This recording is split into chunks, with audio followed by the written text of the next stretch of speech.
So ಇಲ್ಲಿ ಬರೀ ಕಾಂಗ್ರೆಸ್ನವರು ಅಲ್ಲ, ಕೆಲ ಪಕ್ಷದ ಪ್ರಮುಖ ನಾಯಕರು ಕೂಡ ಭಾಗಿಯಾಗಿದ್ದು, ಇಂಡಿ ಕೂಟದವರು ಕೂಡ ಇಲ್ಲಿ ಭಾಗಿಯಾಗಿ ಒಗ್ಗಟ್ಟಾಗಿ ಇವತ್ತು ವಿದ್ಯಾರ್ಥಿಗಳ ಪರವಾಗಿ ಪ್ರಧಾನಿ ನರೇಂದ್ರ ಮೋದಿ ಅವರ ನಿವಾಸದ ಮುಂದೆ ಪ್ರತಿಭಟನೆಗೆ ಇಳಿದಿದ್ರು.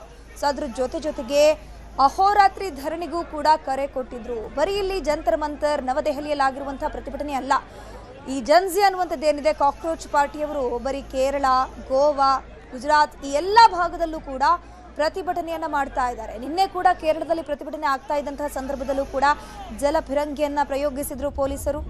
ಆ ವಿದ್ಯಾರ್ಥಿಗಳ ಪ್ರತಿಭಟನೆ ಹತ್ತಿಕ್ಕುವಂತ ಕೆಲಸ ಆಗ್ತಿದೆ ಅಂತ ವಿದ್ಯಾರ್ಥಿಗಳು ಆಕ್ರೋಶ ವ್ಯಕ್ತಪಡಿಸಿದ್ರು. ಗೋವಾದ ಪಣಜಿಯಲ್ಲೂ ಕೂಡ ಕ್ಯಾಂಡಲ್ ಮಾರ್ಚ್ ಅನ್ನ ಮಾಡಲಾಗಿತ್ತು. ಅದಾದ್ಮೇಲೆ ಗುಜರಾತ್ನಲ್ಲೂ ಕೂಡ ಕಾಕ್ರೋಚ್ನ ಪಾರ್ಟಿಯ ಸದಸ್ಯರು ಏನಿದ್ದಾರೆ ಅಲ್ಲೂ ಕೂಡ ಕೇಂದ್ರ ಸರ್ಕಾರದ ವಿರುದ್ಧ, ಕೇಂದ್ರ ಶಿಕ್ಷಣ ನೀತಿಯ ವಿರುದ್ಧ ಸತತವಾಗಿ ಪ್ರತಿಭಟನೆ ಮಾಡಿದ್ದಾರೆ. ಹಗಲು ರಾತ್ರಿ ಎನ್ನದೇ ಈ ಪ್ರತಿಭಟನೆ ಮುಂದುವರಿತಾನೆ ಇದೆ. ನೀವು ಸ್ಕ್ರೀನ್ ಅಲ್ಲಿ ನೋಡ್ತಾ ಇದ್ರ ವಶಕ್ಕೆ ಪಡ್ಕೊಂಡಾದ ಮೇಲೆಯ ದೃಶ್ಯ ಇದು. ರಾಹುಲ್ ಗಾಂಧಿ ಅವರನ್ನ ವಶಕ್ಕೆ ಪಡ್ಕೊಂಡಾಗಿದೆ. ಈಗ ಪ್ರತಿಭಟನೆಯನ್ನ ಸದ್ಯಕ್ಕೆ ನಿಲ್ಲಿಸಿದ್ದಾರೆ. ಮತ್ತೆ ಈ ಪ್ರತಿಭಟನೆ ಯಾವ ಹಂತದಲ್ಲೂ ಕೂಡ ವಿಕೋಪಕ್ಕೆ ಹೋಗುವಂತ ಎಲ್ಲಾ ಲಕ್ಷಣಗಳು ಇದೆ.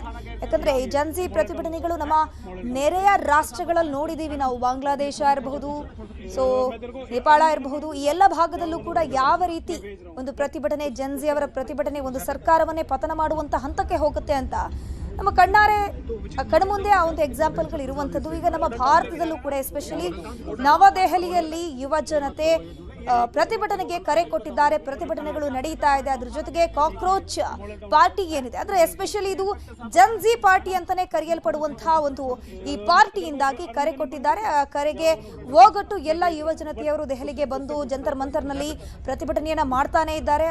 ಸೋನಂ ವಾಂಗ್ಚುಕ್ ಅವರು ಶಾಂತಿಯುತವಾಗಿ ಮಾತುಕತೆಗೆ ಕರೆ ಕೊಟ್ಟಂತಹ ಬೆನ್ನಲ್ಲೇ ಅವರು ತಮ್ಮ ಉಪವಾಸ ಸತ್ಯಾಗ್ರಹವನ್ನ ನಿಲ್ಲಿಸಿದ್ದಾರೆ. ಬಟ್ ಆ ವಿದ್ಯಾರ್ಥಿಗಳು ಮಾತ್ರ, ನಾವು ಯುವ ಜನತೆ ಮಾತ್ರ ನಾವು ಯಾವುದಕ್ಕೂ ಕೂಡ ಸುಮ್ಮನೆ ನಿಲ್ಲೋದಿಲ್ಲ, ಶಾಂತಿಯುತ ಪ್ರತಿಭಟನೆ ಅಥವಾ ಶಾಂತಿಯುತವಾಗಿ ನಮ್ಮ ಪ್ರತಿಭಟನೆ ಮುಂದುವರಿಯೋದಿಲ್ಲ, ಅಥವಾ ಶಾಂತಿಯುತ ಮಾತುಕತೆಗೆ ಕರೆದ್ರೂ ಕೂಡ ನಾವು ಅಲ್ಲಿಗೆ ಹೋಗೋದಿಲ್ಲ. ಅವರು ಇಲ್ಲಿಗೆ ಬರಬೇಕು, ಜಂತರ್ ಮಂತರಿಗೆ ಬರಬೇಕು, ಇಲ್ಲಿ ಬಂದು ನಮ್ಮ ಒಂದು ಮನವಿಗಳಿಗೆ ಒಂದು ಭರವಸೆಯನ್ನು ಕೊಡುವಂತ ಕೆಲಸವನ್ನು ಅವರು ಮಾಡಬೇಕು.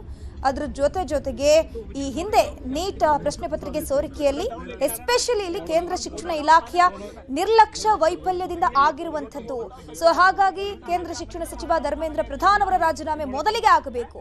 ಸೊ ಅದಾದ ಮೇಲೆ ಈ ನೀಟ್ ಪ್ರಶ್ನೆ ಪತ್ರಿಕೆ ಸೋರಿಕೆ ಆದ್ಮೇಲೆ ಎಷ್ಟೆಲ್ಲ ವಿದ್ಯಾರ್ಥಿಗಳು ಆತ್ಮಹತ್ಯೆ ಮಾಡ್ಕೊಂಡಿದ್ದಾರೆ ನೋಡಿ. ಆ ಆತ್ಮಹತ್ಯೆಗೆ ಒಳಗಾದಂತಹ ವಿದ್ಯಾರ್ಥಿಗಳ ಕುಟುಂಬಸ್ಥರಿಗೆ 1 ಕೋಟಿ ಪರಿಹಾರವನ್ನು ಕೊಡಬೇಕು ಅಂತ ಹೇಳ್ಕೊಂಡು ಇಲ್ಲಿ ಕಾಕ್ರೋಚ್ ಪಾರ್ಟಿಯ ಸದಸ್ಯರು ಆಗ್ರಹವನ್ನ ಮಾಡ್ತಾ ಇರೋದು. ಅದ್ರ ಜೊತೆಗೆ ಸಾಕಷ್ಟು ಕೇಂದ್ರ ಶಿಕ್ಷಣ ಇಲಾಖೆಯ ನೀತಿಗಳ ಬದಲಾವಣೆ ಆಗಬೇಕಿದೆ. ಶಿಕ್ಷಣ ಇಲಾಖೆ ಟೋಟಲಿ ಕರಪ್ಟೆಡ್ ಆಗಿ ಹೋಗ್ಬಿಟ್ಟಿದೆ. ಸೊ ಆದಷ್ಟು ಬೇಗ ಇವೆಲ್ಲವನ್ನ ಕೂಡ ಸರಿಪಡಿಸಬೇಕು. ವಿದ್ಯಾರ್ಥಿಗಳಿಗೆ ನ್ಯಾಯ ಕೊಡುವಂತಹ ಕೆಲಸ ಆಗಬೇಕು. ವಿದ್ಯಾರ್ಥಿಗಳ ಜೀವನದಲ್ಲಿ ಕೇಂದ್ರ ಸರ್ಕಾರ ಚೆಲ್ಲಾಟ ಆಡ್ತಿದೆ, ಆ ಕೆಲಸ ಇನ್ನು ಮುಂದಿನ ದಿನಗಳಲ್ಲಿ ಆಗಬಾರ್ದು.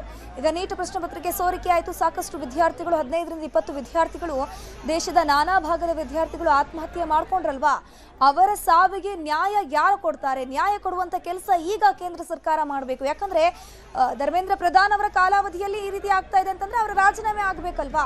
ಸೊ ಅವರ ರಾಜೀನಾಮೆ ಕೊಡೋವರೆಗೂ ನಾವು ಈ ಪ್ರತಿಭಟನೆಯನ್ನ ನಿಲ್ಲಿಸೋದಿಲ್ಲ, ಯಾವುದೇ ಕಾರಣಕ್ಕೂ ನಮ್ಮ ಪ್ರತಿಭಟನೆ ನಿಲ್ಲೋದಿಲ್ಲ ಅಂತ ಹೇಳಿಕೊಂಡು ಯುವ ಜನತೆ ಎಸ್ಪೆಷಲಿ ಜನ್ಜಿ, ಎಸ್ಪೆಷಲಿ ಕಾಕ್ರೋಚ್ ಪಾರ್ಟಿಯ ಸದಸ್ಯರು ಏನಿದ್ದಾರೆ ಪ್ರತಿಭಟನೆ ಮಾಡ್ತಾ ಇದ್ದಾರೆ. ಸೊ ಅದಕ್ಕೆ ಧ್ವನಿಗೂಡಿಸ್ಕೊಂಡು ಅದಕ್ಕೆ ಪ್ರತಿಭಟನೆಯ ಸಪೋರ್ಟ್ ಅಂತ ಹೇಳೋ ಹಾಗೆ ಇಲ್ಲಿ ವಿಪಕ್ಷದವರು, ಕಾಂಗ್ರೆಸ್ಸಿಗರು ಎಸ್ಪೆಷಲಿ ಪ್ರಧಾನಿ ನರೇಂದ್ರ ಮೋದಿ ಅವರ ನಿವಾಸದ ಮುಂಭಾಗದಲ್ಲಿ ದೊಡ್ಡ ಮಟ್ಟದಲ್ಲಿ ಪ್ರತಿಭಟನೆಗೆ ಕರೆ ಕೊಟ್ಟು ಅಲ್ಲಿ ಜಮಾಯಿಸಿದ್ರು.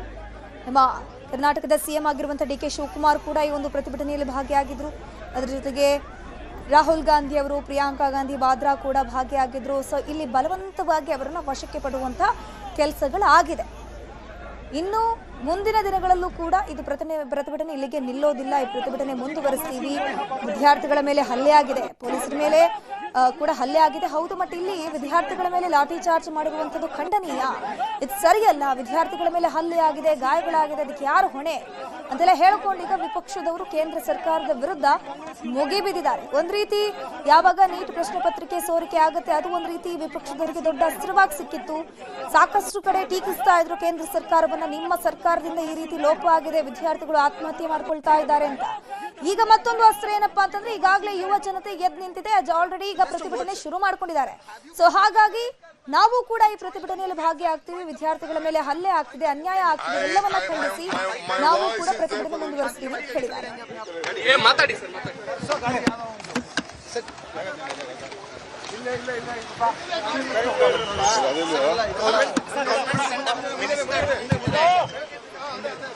The government sent a minister to interact. Was there any communication?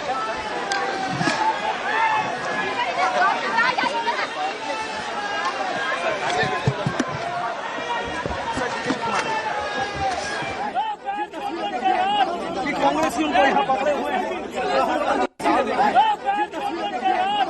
कांग्रेसियों को यहाँ पकड़े हुए हैं, कांग्रेसियों को यहाँ पकड़े हुए हैं, कांग्रेसियों को यहाँ पकड़े हुए हैं।